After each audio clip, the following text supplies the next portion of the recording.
அனைவருக்கும் வணக்கம். நான் இந்திய பெண்ணை பாரதி பேசுகின்றேன். நான் என்ன சொல்லியிருந்தேன்னா, இன்றைக்கி வளர்பிறை ஏகாதசி.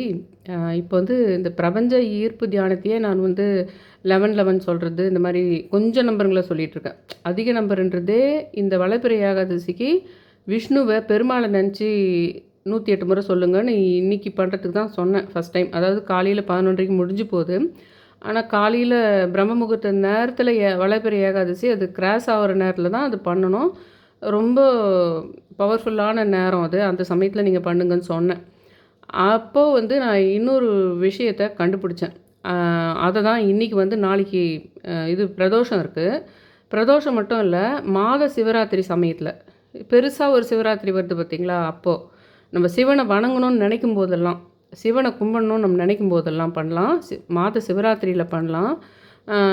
பிரதோஷ சமயத்துலேயும் பண்ணலாம். இது நான் இன்றைக்கி எப்படி பெருமாளை சொன்னனோ அதே மாதிரி தான். ஆனால் நானே வந்து உங்கள்கிட்ட சொல்லிவிட்டு ஒரு தப்பு பண்ணியிருக்கேன். அது என்னதுன்னா, 11:11 டைமு கரெக்டாக காலையில் 11:11க்கு முடிஞ்சால் ராத்திரி 11:11க்கும் நான் ஃபஸ்ட்டு உங்கள்கிட்ட சொன்னது என்னென்னா, அந்த பிரபஞ்ச ஈர்ப்பு தியானன்றது எப்படி பண்ணுறதுன்னா, பிரபஞ்சத்துக்கு நன்றின்னு சொல்லணும்.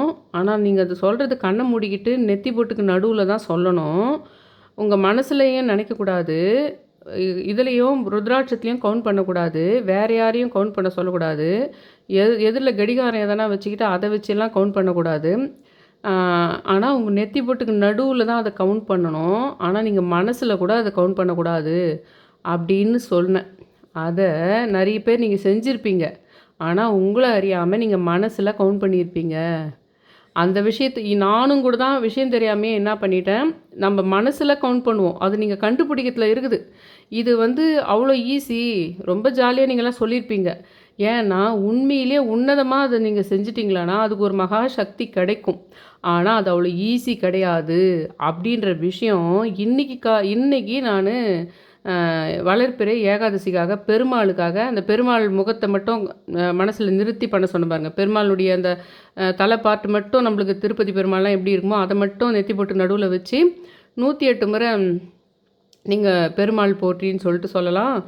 ஆனால் வெறும் நம்பரையே கவுண்ட் பண்ணுற மாதிரி ஆகிடும். அந்த பெருமாளையே போற்றி சொல்கிற மாதிரியே இருக்கட்டும். ஆனால் 1 to 3 108 வரைக்கும் அந்த நெத்தி போட்டு நடுவில் போட்டோம். ஆனால் மனசில் கவுண்ட் பண்ணக்கூடாதுன்னு சொன்னேன். இந்த விஷயமே நிறைய பேருக்கு புரிய போதில்லை. எனக்கே புரியலன்னு வச்சுக்கோங்களேன். எனக்கே இந்த 11:11 என்ன பண்ணேன்னா, வாயில் சொல்லிட்டேன் உங்களுக்கு நான். 11:11 மனசில் கவுண்ட் பண்ணக்கூடாது. நெத்தி போட்டுக்கு நடுவில் பிக்சரைஸ் பண்ணணும். அப்படியே 1 to 3 போகிற மாதிரி கவுண்ட் பண்ணணும். அதை இன்றைக்கி 11:11 பண்ணுறப்பெல்லாம் நான் செஞ்சு பார்த்தப்போ நம்ம கரெக்டாக பண்ணிட்டோன்னு நினச்சிக்கிட்டேன் நான். ஆனாலும் ஒரு சக்தி எனக்கு வந்து அது ஒரு ரூபமாக எனக்கு கடவுள் ரூபம் ஒருத்தர் தான் சொன்னதுன்னு வச்சுக்கோங்களேன். ஆனால் அது வந்து நான் பர்ஃபெக்டாக பண்ணலை அதை அப்படின்ற விஷயத்தையே நான் இன்றைக்கி பெருமாளுக்காக 108 முறை சொல்லும்போது புரிஞ்சுக்கிறேன். 11:11லாம் குயிக்காக முடிஞ்சு போயிடுது, ஒரு செகண்டில் முடிஞ்சு போயிடுது. அதனால் நம்ம தப்பு பண்ணுறோன்றதே தெரியல எனக்கு. இப்போ தான் புரிஞ்சுக்கிட்டேன். அது கடவுள் சக்தி நமக்கு இருந்தால், கடவுளினுடைய அனுகிரகம் இருந்தால், ஏற்கனவே நம்ம நிறைய கடவுள் வழிபாடு, நேர்மையான விஷயங்கள், மனசில் அன்பு, அதாவது யார் மேலேயுமே சீக்கிரமாக ரொம்ப ப்ரூஃப் இல்லாமையே டக்குன்னு ஒருத்தர் மேலே கோவப்படுவாங்க பார்த்தீங்களா? நிறைய பேருக்கு வந்து இந்த நிறைய மீம்ஸுங்க, வடிவேல் ஜோக்குங்க இதுங்கெல்லாம் பார்த்து என்ன ஆயிடுச்சுன்னா, இதில் இந்த டாப்பிக்கு சம்மந்தம் இல்லாத விஷயம் இல்லை, இந்த டாப்பிக்கு சம்மந்தம் இருக்கிற விஷயந்தான். நான் சொல்கிற இந்த விஷயங்கள்லாம் ஃபாலோ பண்ணுறவங்களுக்கு தான் இது சாத்தியம். அவன் அருளாலே அவன் தாள் வணங்கின்ற மாதிரி சிவனுன்னாவே அன்புன்னு அர்த்தம். அன்புன்னா என்னதுன்னா, அன்புன்னா எல்லோரும் என்ன நினச்சிக்கிறோன்னா, நிறைய பேருக்கு சாப்பாடு கூப்பிட்டு தானம் பண்ணிடுறது. அப்படி கிடையாது. உனக்கு தேவையில்லாமல் யார் மேலேயும் வெறுப்பு வரக்கூடாது. அங்கே தான் ஆரம்பிக்குது. ஆனால் சொல்லும்போது எல்லார்ட்டையும் அன்பார், பெரியவங்கிட்ட அன்பார், ஹோமேஜில் சேர்த்துறாத, அப்பா அம்மா கிட்ட அன்பார், அவங்க தானே உன்னை வளர்த்தாங்க. அப்படி தான் சொல்கிறாங்க எல்லோரும். அன்புனா ஆக்சுவலாக சிவனுன்னாவே அன்புன்னு தான் அர்த்தம். ஆனால் சிவனுக்கு உருவமே கிடையாது. பிரபஞ்சத்தில் அப்படியே ஃபுல்லாக மிதந்துக்கிட்டு இருக்கிற ஒரு இது. ஆனால் அது அன்புனுடைய வடிவில் இருக்கிறது சிவன்ன்றவர். அவர்கிட்ட அசுரன்கள் போயிட்டு கூட அவர்கிட்ட போயிட்டு மண்டிக்கிட்டு எனக்கு இந்த வரம் கொடுன்னு வருஷக்கணக்காக அவரை நோக்கி தவம் வந்துட்டாங்களா. தவம் மீன்ஸ் என்னது? அன்பு. தவம் ஓம் நம சிவாய, ஓம் நம சிவாய, ஓம் நம சிவாயின்னு சொல்கிறோம். ஒரு அப்பா அம்மாவோ ஒரு தன்னுடைய குழந்தைக்கு வாஞ்சியாக தலையை வருடி கொடுக்குறதோ இல்லை அதுக்கு ஒரு சாப்பாடு ஊட்டுறதோ வந்து அது அன்பு. ஆனால் சிவனை நம்ம எப்படி பண்ணுறோம், அவர் பேரை ஓம் நம சிவாய் ஓம் நம சிவாய் சொல்லும்போது அவர் எங்கே இருக்கிறாருன்னு தெரியாது. நம்ம இங்கேருந்து அசுரனாக இருக்கட்டும் இல்லை நம்மளாக இருக்கட்டும் ஓம் நம சிவாய் சொல்கிறோம், இல்லைன்னா நம்ம அபிஷேகம் பண்ணுவோம், இல்லைன்னா நம்ம ஏதாவது பூ எடுத்து போயிட்டு இது பண்ணுவோம், சாம்பிராணி ஊதுவத்தி போடுவோம். ஆக மொத்தத்தில் அது அன்பினுடைய வெளிப்பாடு தானுங்களே. அந்த மாதிரி தானே உங்களுக்கு அசுரர்கள்லாம் வருஷக்கணக்காக யாகம் வளர்த்தி ஓம் நம சிவாய் சொல்கிறதுனால சிவன் வாரி கொடுக்குறாரு அவங்களுக்கு எல்லாமே வரங்களை, கெட்டவங்களாக இருந்தால் கூட. அப்போ அந்த மாதிரி சிவன்கிட்ட நம்ம அருள் வாங்கணுன்னா ஈஸியாக வாங்கலாம் சிவன்கிட்ட. அதாவது நீ ரொம்ப கெட்டவனாக இருந்தால் கூட அன்பாக இருந்தியானா வாங்கலாம். ஆனால் எல்லோரும் என்ன நினச்சிக்கிறாங்கன்னா, அவருக்கு வந்து கெட்டவனாக இருக்கிறவங்கள அசுரர்களை வணங்கும்போது தான் வாரி கொடுத்தாரோ தவிர, அந்த வாரி கொடுத்த விஷயங்களை அவங்க தப்பாக யூஸ் பண்ணாங்க பார்த்தீங்களா. நாட்டில் இருக்கிற எல்லா மக்களையும் அழிக்கிறது, கொடூரமாக பண்ணுறதெல்லாம் பண்ணும்போது மறுபடியும் அவங்கக்கிட்ட அந்த பிடுங்கிறதுக்கு தான் அவர் முருகரை ஏற்படுத்தினார். அவர் கொடுப்பாரு, ஆனால் அதை நீ கரெக்டாக யூஸ் பண்ணணும். நீ இத்தனை நாள் கெட்டவனாக இருப்பா, இத்தனை நாள் நீ எவ்வளோ கொடியவனா கூட இரு, ஆனால் இப்போ உன்னால் நல்லவனாக மாறிட முடியுமா? நல்லவனாக மாறி நீ சிவனை ஓம் நம சிவாய் சொல்லி வணங்க முடியுமா? அப்போ நீ எப்படி இதுக்கு முன்னாடி நீ எப்படி இருந்தாலும் உனக்கு வாரி கொடுக்கறதுக்கு அவர் தயார். ஆனால் அவர் கொடுத்த பின்னாடி நீ அதை தக்க வச்சுக்குவியா? அப்படி மேட்ரு, இந்த மேட்ரு மட்டும் உங்களுக்கு புரிஞ்சிச்சுன்னு வச்சுக்கோங்களேன், நீங்கள் என்ன கேட்டாலும் சிவபெருமான் தருவார். இருக்கத்துலேயே சரியான ஒரு உங்களுக்கு விஷயம் புரிஞ்சு நீங்கள் மற்ற எல்லா விஷயத்தையும் விட்டுட்டு கூட வெறும் சிவனை எப்போ பார் ஓம் நம சிவாய் சொல்லியிருக்கலாம். ஆனால் அதில் சூட்சமமாக இருக்கிற விஷயத்தை தான் ஒன்று இந்த நெத்தி போட்டுக்கு நடுவில் அந்த பிரபஞ்ச ஈர்ப்பு தியானன்றது அந்த நம்பரை 11 நம்ம இம்பார்ட்டன்ஸ் கொடுத்தது ஃபஸ்ட்டு. ஆனால் இது கடவுளோடு சேர்க்க முடியுமான்ற ஒரு விஷயத்தை பார்க்கும்போது தான் ஒரு விஷயம் என்ன தெரியுதுன்னா, நீ நம்பரை டைரெக்டாக சொல்லும்போது சொல்லிட முடியும். பிரபஞ்சத்துக்கு நன்றி பிரபஞ்சத்துக்கு நன்றின்னு சொல்லும்போது நம்மளுக்கு ஒரு வானவெளி வெட்ட வெளி மாதிரி நெத்தி போட்டுக்கு நடுவில் கற்பனையில் இருக்கும். அது கூட நம்பர் தான் ரொம்ப நம்ம இம்பார்ட்டன்ஸ் கொடுக்குறோம். அது கரெக்டாக நம்பரை ஃபோக்கஸ் பண்ணி நெத்தி போட்டுக்கு நடுவில் 1 2 3 நகர்த்திடுவோம் நம்ம நெத்தி போட்டுக்கு நடுவில். ஆனால் ஒரு கடவுளை பெருமாளையோ முருகரையோ சிவனையோ சிவராத்திரி அன்றைக்கோ பிரதோஷம் அன்றைக்கோ நம்ம நெத்தி போட்டுக்கு நடுவில் அந்த சிவனுடைய சூலம் அந்த ஜடாமுடி அதுங்களெல்லாம் வச்சு அது கூட நம்ம அதை 108 முறை ஓம் நம சிவாய் சொல்லும்போது ஆட்டோமேட்டிக்காக நீ உன் மனசில் தான் அது எண்ணுவ. அதை கவனிக்க தெரியணும் உனக்கு. அதை கவனித்து பார்த்தியானா உனக்கு தெரியும். உன்னால் மனசில் கவுண்ட் பண்ணாமல் நெத்தி போட்டுக்கு நடுவில் மட்டும் கவுண்ட் பண்ணுறது முடியவே முடியாது. ரொம்ப கஷ்டம் அது. நீ நினச்சிக்குவே நம்ம நெத்தி போட்டு நடுவில் தானே நினைக்கிறோன்னு நினைப்பேன். இல்லை, நீ அந்த டிஃப்ரென்ஸை கண்டுபிடி. அப்போ முதல்ல நான் சொல்கிற விஷயத்த கொஞ்சம் கொஞ்சமாக நீங்கள் 11 பண்ணுறதுலேருந்தே ஆரம்பிங்க. இந்த 11 பிரபஞ்சத்துக்கு நன்றி 11 டைம்ஸ் பண்ண சொல்கிறேன் பார்த்தீங்களா. காலையில் 11 நைட் 11 இல்லை சும்மா சமயத்தில் கூட சொல்கிறேன் பார்த்தீங்களா. அதை முதல்ல அந்த 11 டைம்ஸ் தானே, அதை முதல்ல ப்ராக்டிஸ் பண்ணுங்கள். அது என்னதுன்னா அந்த கையில் ருத்ராட்சம் எண்ணாமல் இருக்கிறது கூட முக்கியம் கிடையாது. கையில் ருத்ராட்சம் யார் சொல்லி எண்ணது கூட இல்லை. நீ உன்னை அறியாமல் நீ மனசில் எண்ணிடுவ. நீ அதை மனசில் எண்ணிட்டியானா நீ நினைக்கிற மாதிரி இது ஒரு பயங்கர பவர்ஃபுல்லான விஷயம்னு நான் சொன்னேன் பார்த்தீங்களா. அது உனக்கு என்றைக்குமே கற்றுக்க முடியாது. அப்போது உன் மனசில் நேர்மைன்றது வேறு, அன்புன்றது வேறு. அது என்னதுன்னா உன் மனசில் எப்போவுமே ஒரு கேலியாக யாரை பார்த்தாலுமே, அதுலேயும் இப்போ இருக்கிற வீடியோஸ்லலாம் அடுத்தவங்கள இது பண்ணி ட்ரால் பண்ணி பழக்கம் ஆகிட்டதுனால அந்த ட்ரால் பண்ணுறது ஜாலியாக இருக்குது நமக்கு. இது ஒரு காலத்துலலாம் இந்த மாதிரி விஷயம் ட்ரால்ன்றது சினிமாவில் எப்போ ஒரு முறை போனால் காமெடி சீனில் வர்றது, இந்த இவங்க அந்த செந்தில் கவுண்டமணி ஜோக்கெல்லாம் அடுத்தவங்கள மட்டம் தட்டி பேசுறது, அது நம்மளை அறியாமையே நம்ம அப்பா அம்மா கூடவோ நம்ம கூட பிறந்தவங்க நம்ம ரிலேஷனுக்கெல்லாம் அது இருக்கும். அது மட்டம் தட்டி பேசுறது, அடுத்தவங்களை கமெண்ட் பண்ணும்போது அதை பேசுகிறவங்களுக்கு ஜாலியாக இருக்கும். ஆனால் அதில் தாக்கப்படுற அங்கே இருக்கிறவங்க யாரானா தான் மனசு வலிக்கும். அதனால் என்ன ஆகுதுன்னா உனக்கு அந்த அன்புன்ற விஷயமே அங்கே தான் ஸ்டார்ட் ஆகும். நீ யாரை பார்த்தாலுமே தேவையில்லாமல் கமெண்ட் பண்ணுறதோ அவங்க மனசை நோக்கடிக்கிறதோ பண்ணாமல் இருக்கிறதுக்கு பேர் தான் அன்பு. அன்புன்னா நேராக எடுத்து போயிட்டு அடுத்தவங்களுக்கு ஸ்வீட் ஊட்டுறதும் அடுத்தவங்களுக்கு வசதி இல்லாதவங்களுக்கு ஏழைங்களுக்கு சாப்பாடு ஊட்டுறதுன்னு தான் நினச்சிங்கிறீங்க. ஆனால் அதுக்கும் முன்னாடி ஃபஸ்ட்டு யாரை பார்த்தாலுமே அவங்கள பார்த்தா ஒரு வாஞ்சியாக நினைக்கணும். மைண்டில் அவங்கள பார்த்தா ஒரு சாதாரணமாக யாரும் வந்திருக்குறாங்க, ஏதோ என்ன தேவையாக இருக்கும், ஏன் இங்கே வந்திருக்காங்க, அதோடு நிறுத்திக்கணும். அதுதான் சிவனே. சிவன் தான், அதுதான் சிவன். அந்த மாதிரி நீ இருந்தியானா சிவன் உனக்கு வாரி கொடுக்குறதா இருக்கார். இன்றைக்கி டேட்டுக்கு நான் இந்த தியானத்தை சொல்லி கொடுக்கறது கூட சிவன் தான் இன்னதுன்றதையும் நான் சொல்லிடுறேன். ஏன்னா அதை நீங்கள் தெரிஞ்சுக்கிட்டீங்கன்னா இந்த தியானத்தை அவர் உங்களுக்கு அவர் அருள் இருந்தால் தான் அதை பண்ண முடியும்னு சொல்கிறேன் பாருங்கள். அது கிடைக்கும் உங்களுக்கு. இல்லைன்னா மனசில் தான் கவுண்ட் பண்ணுவீங்க. மனசில் கவுண்ட் பண்ணாமல் நான் சொல்கிற மாதிரி நெத்தி பொட்டிக்கு நடுவில் தான் அந்த நம்பர்ஸை 108 தள்ளணும்னா நீங்கள் நான் சொல்கிற அந்த அன்பு மேட்ரை கொஞ்ச நாள் ஃபாலோ பண்ணுங்கள். தேவையில்லாமல் யாரையும் கமெண்ட் பண்ணாதீங்க. தேவையில்லாமல் யாரையும் நோக்கடிக்காதீங்க. உங்களால் சக்தி இருந்தால் அடுத்தவங்களுக்கு பொருளாக தானமாக பண்ணுறது, உணவாக தானமாக பண்ணுறது பண்ணலாம். ஆனால் அது உங்களுக்கு சக்தி இல்லாத கூட போட்டும். அடுத்தவங்களுக்கு நீங்கள் எழுந்து போய் சமைச்சு சாப்பாடு கொடுக்குறது கூட உங்களுக்கு கஷ்டம்னு வச்சுக்கோங்களேன். ஆனால் இருக்கிறதுலேயே ரொம்ப ரொம்ப பெஸ்ட்டு என்னென்னா, தேவையில்லாமல் யாரையுமே எந்த கமெண்ட்டுமே பண்ணக்கூடாது. அதே மாதிரி மனசில் கூட கேலியாக நினைக்கக்கூடாது. மனசில் கூட யாராவது ஒருத்தர் பார்த்தாங்களா, ஒரு உருவம் நல்லா இல்லை, அவங்க வந்து ஒரு மாதிரி அவங்க பேசும்போது வாயில் நிறைய எச்ச செதுருது, இல்லை அவங்க பேசும்போது ஆனால் அவங்களால உனக்கு எதனா பாதிப்புக்குதா லைஃப்பில், அவங்களால உனக்கு எதனா கஷ்டங்குதா கிடையாது. ஆனால் அவங்க ஏதோ ஒன்று அவங்க நடக்கும்போது சாஞ்சு சாஞ்சு நடக்கிறாங்க, நீ வாய் விட்டு சொல்ல மாட்டேன்ற. ஆனால் மனசில் கூட நீ வந்து தோணுது, ஆழ் மனசில் தோணுது. அந்த ஏன்னா காலகாலமாக நம்மளை சுற்றி இருக்கிறவங்க பழகி பழகி பேசி பேசி பெரியவங்களும் தாத்தா பாட்டியும் பேசி பழகிடுச்சு. அதனால் உங்களுக்கு வந்து அதை பார்த்தா நக்கல் வருது மைண்டில். ஆனால் நீங்கள் அந்த நக்கல் வந்துட்ட பின்னாடி அது தப்புன்றது மனசுக்குள்ளேயே நினச்சி வேணாம் அந்த பார்ட் நம்ம நினைக்க வேணாம். ஒருவேளை நமக்கு அந்த மாதிரி ஒரு சுச்சுவேஷன், நர்வ்ஸ் ப்ராப்ளம் வந்து அந்த மாதிரி வந்திருந்தோ, இல்லை நம்ம பிறக்கும்போது அந்த மாதிரி பிறந்திருந்தா எப்படி இருந்திருக்கும், அது வரைக்கும் நன்றி, கடவுளுக்கு நன்றி, பிரபஞ்சத்துக்கு நன்றி அப்படின்னு சொல்லிவிட்டு அவங்கள கேலி பண்ணுற அந்த விஷயத்துலேருந்து உன் மனசை நகர்த்திடு. அதுதான் நம்பர் 1 அன்பு. அதுக்கப்புறம் தான் மற்ற கதைங்கள்லாம்.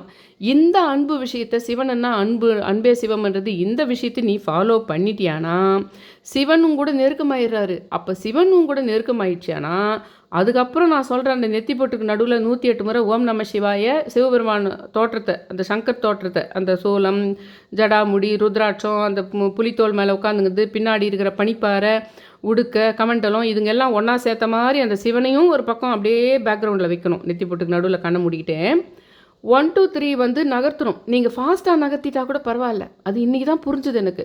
ஸ்லோவாக நகர்த்தினா என்ன ஆகுதுன்னா, 1 2க்கு அப்புறம் நான் ஸ்லோ பண்ணிட்டோமா, நான் என்ன ஆகுதுன்னா 3 வந்து மனசு கவுண்ட் பண்ணுது.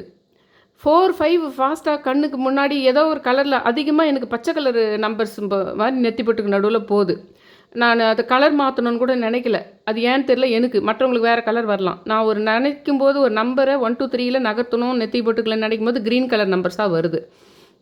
சரி வேறு எப்போனா, ஆனால் அந்த பர்பிள் 11 சொன்னேன் பாருங்கள், அந்த பர்பிள் 11க்கு ஒரு தனி சக்தி இருக்கிறதையும் நான் கண்டுபிடிச்சி வச்சுருக்கேன். அதை தனியாக போகிறேன் நான். அந்த பர்பிள் 11 ஒன்று சொன்னேன் பார்த்தீங்களா, அதுலேயே இன்னொரு மாடல் ஒன்று கண்டுபிடிச்சிருக்கேன். அது அப்புறமா சொல்லிக்கிறேன்.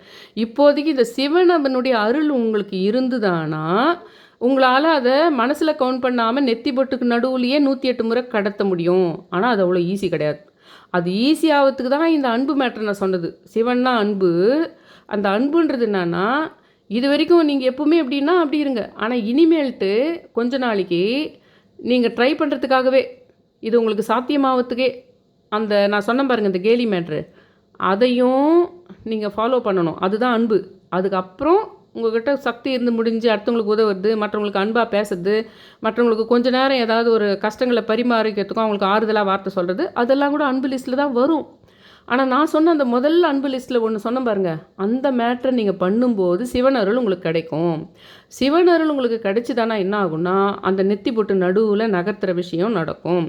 அதை நீங்கள் கொஞ்சம் ஆரம்பத்தில் முடியவே முடியாது, அவ்வளோ ஈஸி இல்லை. நான் சும்மா இப்போ 11 நம்ம இத்தனை நாள் கரெக்டாக தான் பண்ணணும்னு நினச்சிக்கிட்டேன் நான். 11 பிரபஞ்சத்துக்கு நன்றின்றதை கரெக்டாக 1 2 3 நீங்கள் கையிலையும் எண்ணக்கூடாது, ருத்ராட்சத்துலையும் எண்ணக்கூடாது, யாரையாவது எண்ணவும் சொல்லக்கூடாதுன்னு சொல்லிட்டேன் நான். மனசுலையும் எண்ணக்கூடாதுன்னு சொல்லிட்டேன். ஆனால் நம்மள அறியாமே 2 விஷயம் நெத்தி போட்டு நடுவில் எண்ணுறோம். ஆனால் நம்மள அறியாமே மனசில் 2 முறை எண்ணுறோம். அப்போ அது கரெக்டான இது கிடையாது. ஆனால் அது கரெக்டாக பண்ணால் அவ்வளோ சக்தி இருக்குது. ஆல்மோஸ்ட் குண்டலினி சக்தி அளவுக்கு சக்தி கிடைக்கதான் இருக்குது. ஆனால் அது நம்மளுக்கு வந்து அது பண்ணுறது அவ்வளோ ஈஸி இல்லை. அப்போ அவனருளால் தான் அதை பண்ண முடியும். அவனருள் வேணும்னா முதல்ல அந்த சிவனை ஈர்க்கிறதுக்கு நான் சொன்ன அந்த அன்பு மேட்ரு, அந்த அன்புன்றது என்னது, எங்கேருந்து ஸ்டார்ட் பண்ணணுன்றது, அதை பண்ணதும் சிவனை அடிக்கடி நினச்சிக்கணும். அப்படி இருக்கணும். யாரையாவது நீங்கள் பார்த்து நக்கல் பண்ணுறதோ இல்லை மனசு நோக்கடிக்கிற மாதிரி உங்கள் வாய் கோபமாக ஏதோ ஒன்று திட்ட வருது, உங்கள் பசங்களே கூட இருக்கட்டும், உங்கள் அண்ணன் தம்பியே கூட இருக்கட்டும், கோபமாக வருது, உடனே சிவனை மனசில் நினச்சிட்டு உங்கள் கோபத்தை ஆசுவாசப்படுத்திக்குங்க. எல்லாமே அன்பினுடைய வகைகளில் ஃபஸ்ட்டு நான் சொன்ன அந்த ஒரு விஷயம். அதுக்கப்புறம் அன்பினுடைய வகைகள் என்னென்ன இருக்குதோ அதெல்லாம் கொஞ்ச நாள் நீங்கள் ஃபாலோ பண்ணிங்களான்னா அந்த சமயம் அந்த சுச்சுவேஷன் வரும்போதெல்லாம் சிவனையும் நினைங்க. அப்போ அந்த சிவன் வந்து உங்களுக்கு அந்த அவன் அருள் உங்களுக்கு கிடைக்கிறதுக்கு வாய்ப்பாகுது. அப்போ அந்த எதுக்காக நீங்கள் இதை பண்ண ஆரம்பிச்சுக்கிறீங்கன்றதும் தெரியும் சிவனுக்கு. அந்த நெத்திப்பொட்டு நடுவில் கான்செப்ட் விஷயத்துக்கு தான் நீங்கள் இதை பண்ணி இது இந்த மாதிரி இருக்கீங்க. ஒரு புதுசாக ஒரு ரூலை நீங்கள் ஃபாலோ பண்ணுறீங்கன்றது கூட சிவன் கவனிக்கிறாரு. சிவன் எது வரைக்கும் இருக்கிறாருன்னா, உங்கள் உடம்பு சுற்றி இருக்கிற காற்று இருக்குது இல்லைங்களா, அந்த காற்று சுற்றி அந்த இடத்துல ஃபில் ஆகி தான் இருக்கிறாரு. உங்கள் மனசில் நீங்கள் இதுக்காக தான் ஆரம்பிச்சுக்கிறீங்க தெரியும். பிரபஞ்சம் சிவன். அதே மாதிரி உங்கள் உடம்புல இந்த உடம்பு உங்களை ஒட்டி இருக்கிற காற்றுலேருந்து அந்த பக்கம் பூமி அந்த பக்கம் இருக்கிற அமெரிக்காவுக்கு வரைக்கும் இருக்கிற காற்று வரைக்கும் அந்த சிவன் வந்து ஃபில் ஆகிருக்கிறாரு. தண்ணி ஒரு பெரிய பவுலில் போட்ட மாதிரி. நீங்கள் எதுக்காக அதை ஃபாலோ பண்ணுறீங்க இப்போன்னு தெரியும் அவருக்கு. இந்த புதுசாக அந்த அன்புன்ற விஷயம், சிவன்ன்ற விஷயம் எதுக்காக சில விஷயங்களை நீங்கள் ஃபாலோ பண்ணிட்டு இருக்கிறீங்க இப்போன்றது சிவனுக்கு தெரியும். தெரிஞ்ச உடனே என்ன ஆகுதுன்னா, அந்த நெத்திப்பொட்டு தியானத்தை நீங்கள் ட்ரை பண்ணும்போது, இந்த பிரதோஷத்துக்கு நாளைக்கு கூட அதுக்காக ஃபுல்லாக உங்களுக்கு பண்ண முடியாது. ஆனால் நீங்கள் ட்ரை பண்ண தான் முதல்ல புரியும் உங்களுக்கு. நான் சொல்கிறது வந்து இப்போ நான் என்ன பேசுங்கிறேன்னு உங்களுக்கு புரிய மாட்டேங்குது. நீங்கள் அதை சொல்லி பார்க்கும்போது நீங்கள் கவனிக்கலாம். 2 முறை உங்களை அறியாமல் நீங்கள் அதை மனசில் தான் நினைக்கிறீங்க. வாயை மூடிக்கிட்டு தான் இருக்கிறீங்க. ஆனாலும் நெத்திப்பொட்டு நடுவில் 1 2 3 நகர்த்தது என்னது, அதுக்கு நடுவில் 3ஓ 4ஓ மனசு தான் கவுண்ட் பண்ணுதுன்றத நீங்கள் கண்டுபிடிங்க முதல்ல. இதை நான் நெத்திப்பொட்டில் பண்ணல, 4ஆம் நம்பரை நம்ம நெத்திப்பொட்டில் பண்ணல, அது மனசில் தான் நம்ம கவுண்ட் பண்ணோன்ற விஷயம் உங்களுக்கே தெரியும்.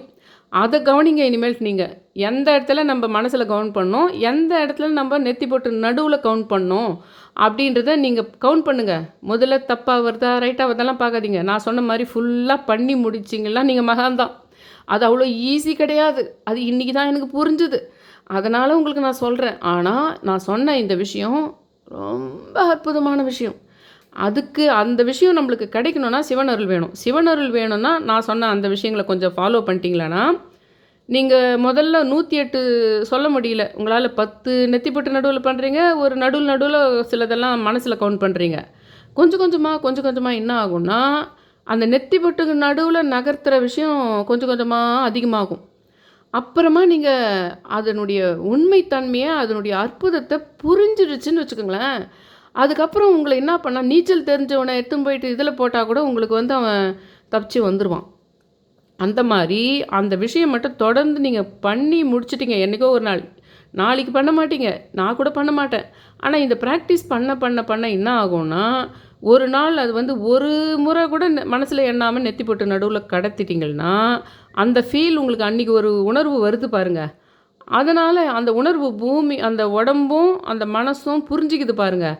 அதுக்கப்புறம் என்ன பண்ணுன்னா, இன்னொரு நாளைக்கு உங்களை மனசில் எண்ணவே விடாது. உங்கள் ஆழ் மனசு சப்கான்ஷியஸ் மைண்டே என்ன பண்ணுன்னா, உங்கள் மனசில் எண்ணாமல் நெத்தி போட்டு நடுவில் மட்டும் எப்படி எண்ணுறது. ஒரு ஸ்விம்மிங் கற்றுக்கிட்டவனை எடுத்துன்னு போயிட்டு தண்ணியில் போட்டால் கூட அவன் எப்படி அதை நேச்சுரலாக பண்ணுவான், அவனை அறியாமையே பண்ணுவான்ல அதை. அந்த மாதிரி நிலைக்கு கொண்டு போயிடும் அது உங்களை. அதுக்கப்புறம் நீங்கள் வந்து தைரியமாக எப்படி ஒரு கிட்டார் கற்றுக்கிறவங்க முதல்ல வந்து பார்த்து அந்த ஸ்ட்ரிங்கப் பண்ணுவாங்க. நல்லா தெரிஞ்சிட்ட பின்னாடி கண்ணில் பார்க்காமையே உங்களுக்கு கரெக்டாக ஸ்ட்ரிங்கப் பண்ண முடியும். சைக்கிள் ஓட்ட கற்றுக்கும் போது தான் கஷ்டம். சைக்கிள் ஓட்ட கற்றுக்கிட்ட பின்னாடி அதுக்கப்புறம் எத்தனை வருஷம் பொறுத்து கூட நீங்கள் திடீர்னு எடுத்து சைக்கிள் கொடுத்தா உங்களால் ஓட்ட முடியும். அந்த மாதிரி இந்த தியான விஷயம் ஃபஸ்ட்டு ஸ்டார்டிங்கில் அவ்வளோ ஈஸி இல்லை. ஆனால் அது நான் சொன்ன விஷயத்த நல்லா ஃபாலோ பண்ணிட்டு அந்த மனசில் எண்ணக்கூடாது அப்படின்ற விஷயத்த அதிகமாக நினைக்கிறத விட, நெத்தி பொட்டுக்கு நடுவில் தான் அந்த நம்பரை கடத்தணுன்றது மேலே மட்டும் ஃபோக்கஸ் பண்ணுங்கள். அப்போ தான் நீங்கள் மனசில் அதிகமாக நினைக்க மாட்டீங்க. ஆனால் கூடவே கவனிங்க, ஃபஸ்ட்டு கொஞ்ச நாளைக்கு எதை நம்ம மனசில் கவுண்ட் பண்ணோம், எதை நம்ம நெத்தி பொட்டுக்கு நடுவுலேயே இது பண்ணிட்டோம். கொஞ்ச நாளைக்கு ஃபாஸ்ட்டாக பண்ணிடுறது பெட்டர். அந்த 1 2 3 ஃபாஸ்ட்டாக பண்ணிட்டோமானா என்ன ஆயிடுதுன்னா, மனசில் கவுண்ட் பண்ணாமல் போயிடுது. சீக்கிரமாக 5 நிமிஷத்தில் முடிஞ்சு போயிட்டால் கூட பரவாயில்ல அந்த 108. ஆனால் மனசில் கவுண்ட் பண்ணாமல் தடுக்கிறதுக்கு ஒரு டிப்பாக சொல்கிறேன். இது ரொம்ப அற்புதம். இது உங்களுக்கு புரிய போதா, இது என்னத்துக்கு நெத்தி பொட்டுல பண்ணுறதுன்னு நினச்சிடாதீங்க. இது ரொம்ப அற்புதமான விஷயம். அந்த கடவுள்களையும் அந்த பிரபஞ்சத்தையும் நம்ம எழுதுறது, கலர்ஸ் மூலமாக வேண்டுதல் எல்லாமே உங்களுக்கு சாத்தியம் பண்ணும். 2வது உங்களுக்கு நீங்கள் கேட்ட விஷயம் 7 மாதம் பொறுத்து தான் நடக்க போகுதுன்னா கூட, அந்த 7 மாதம் உங்களை பொறுமையாக இருக்க வைக்கும்.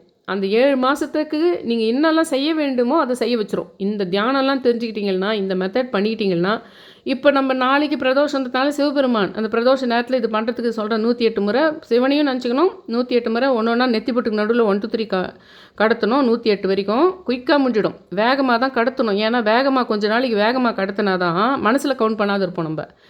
நாளைக்கு மட்டும் உங்களுக்கு ஒரு ப்ராக்டிஸ் மாதிரி கொடுக்குறேன். அதை மனசில் கவுண்ட் மனசுலையும் கவுண்ட் பண்ணது எது, நெத்தி பொட்டுக்கு நடுவில் கவுண்ட் பண்ணுறது எதுன்னு கண்டுபிடிச்சிட்டிங்களான்னு மட்டும் நாளைக்கு எனக்கு கமெண்ட்டில் போடுங்க. நான் சொல்கிறது உங்களுக்கு சொல்லும்போது நம்ம இதை மனசில் தான் கவுண்ட் பண்ணணும், இதை நெத்தி பொட்டுக்கு நடுவில் தான் கவுண்ட் பண்ணணும்னு உங்களுக்கு மைண்டில் உங்களுக்கே தோணும். அதை எனக்கு நாளைக்கே கமெண்ட் செக்ஷனில் பண்ணுங்கள். ஒரு 2-3 பேராவது அதை பண்ணிங்களான்னா, அந்த கமெண்ட்டை யாருன்னா ஒரு 2-3 பேர் வந்து பார்த்தாங்கன்னா, அப்போ அவங்களும் ட்ரை பண்ணுவாங்க அத்தை. நான் சொன்னது வித்தியாசம் என்ன ஏதுன்னு புரியும். அந்த நிலை அந்த 108 முறையும் நீங்கள் நெத்தி பொட்டு நடுவில் தான் கடத்துறீங்கன்றது ஒரு நாள் வரும் பாருங்க. அன்னைக்கு தெரியும் நான் என்ன விஷயத்தை பற்றி எவ்வளோ பெரிய விஷயத்தை பற்றி சொல்லியிருக்கிறேன்றது உங்களுக்கு புரியும். நாளைக்கு நீங்கள் இதை 108 முறை ஓம் நம சிவாய சொல்கிறது நெத்தி பொட்டுக்கு நடுவில் கடத்துங்க. அந்த விஷயம் நம்மளுக்கு சாத்தியமாகணும். அவன் அருளால் அவன் கால் வணங்கணும்னா சிவனுன்னா அன்புன்னு அர்த்தம். நீ வந்து நேர்மை ஒழுக்கமாக இருக்குது அதுங்கெல்லாம் அப்பாற்பட்ட விஷயமா இருக்கட்டும். கெட்ட வார்த்தை பேசுறது, பொய் பேசாமல் இருக்குது, அதெல்லாம் அப்புறமா இருக்கட்டும். அந்த கதையெல்லாம் நான் நடுவில் கொண்டு வரல. நான் சொன்னேன் பாருங்கள் ஒரு மேட்ரு. யாரை பார்த்தாலுமே இளக்காரமாக பார்க்காம இருக்குது, யாரை பற்றியுமே கமெண்ட் அடிக்காமல் இருக்குது, யாரை பார்த்தாலுமே ஏதாவது ஒரு தோற்ற கேலி பண்ணணும்னு வந்தால் கூட மனசில் அப்படியே சிவனை நினச்சி அப்படியே அதை அப்படியே ஸ்மட்ஜ் பண்ணி விட்டுறது. இதை பண்ணினே இருந்தீங்கன்னா அந்த சிவனுடைய அருள் உங்களுக்கு கிடச்சிடும். கிடச்சிச்சானா இந்த நெத்தி பொட்டு நடுவு தியானம் வந்து சாத்தியம் ஆகிடும். முதல்ல கொஞ்ச நாளைக்கு கொஞ்சம் நம்பரை விட்டு விட்டு சொல்வீங்க, சிலது மனசில் கவுண்ட் பண்ணிடுவீங்க. அந்த மனசில் கவுண்ட் பண்ணாமல் நெத்தி பொட்டுக்கு நடுவில் தான் கவுண்ட் பண்ணுறது, அது ஒன்றும் அவ்வளோ ஈஸி இல்லை, அது ரொம்ப ரொம்ப டஃப்பு. ஆனால் நான் சொன்ன விஷயத்த பண்ணால் அது கொஞ்சம் கொஞ்சம் ஈஸியாகுது. இது எல்லாத்தையுமே யார் பண்ண போகிறீங்க, யார் உங்களுடைய எக்ஸ்பிரிமெண்ட்டை எனக்கு கமெண்ட்டில் சொல்ல போகிறீங்க, நான் சொன்னது நிஜம்தான்றது யாருக்கு புரிஞ்சு சொல்ல போகிறீங்க. இது வரைக்கும் நான் போட்ட வீடியோவிலேயே எனக்கு ரொம்ப பிடிச்ச, எனக்கு ரொம்ப அற்புதமான கடவுள் எனக்கு உணர்த்திய இன்றைக்கி அது கூட வளர்ப்பிறை ஏகாதசியில் பெருமாள் சொல்லும்போது தான் இந்த விஷயமே எனக்கு புரிஞ்சுது. அதனால் தயவு செஞ்சு இது நாளைக்கு சிவனுக்காக பண்ண போகிறோம். என் சேனலை கொஞ்சம் நிறைய பேருக்கு ஷேர் பண்ணி, அந்த பெல் பட்டனை ப்ரெஸ் பண்ணி, அந்த லைக் பட்டனை ப்ரெஸ் பண்ணி கொஞ்சம் சப்ஸ்கிரைப் பண்ணுங்கள். 60% இன்னும் சப்ஸ்கிரைப் பண்ணாமல் இருக்கிறீங்க. என் மேலே நான் அவ்வளோ கோவம். தயவு செஞ்சு சப்ஸ்கிரைப் பண்ணுங்கன்னு சொல்லிட்டு ரொம்ப ரிக்வெஸ்ட் பண்ணி கேட்டுக்கிறேன். Thank you all.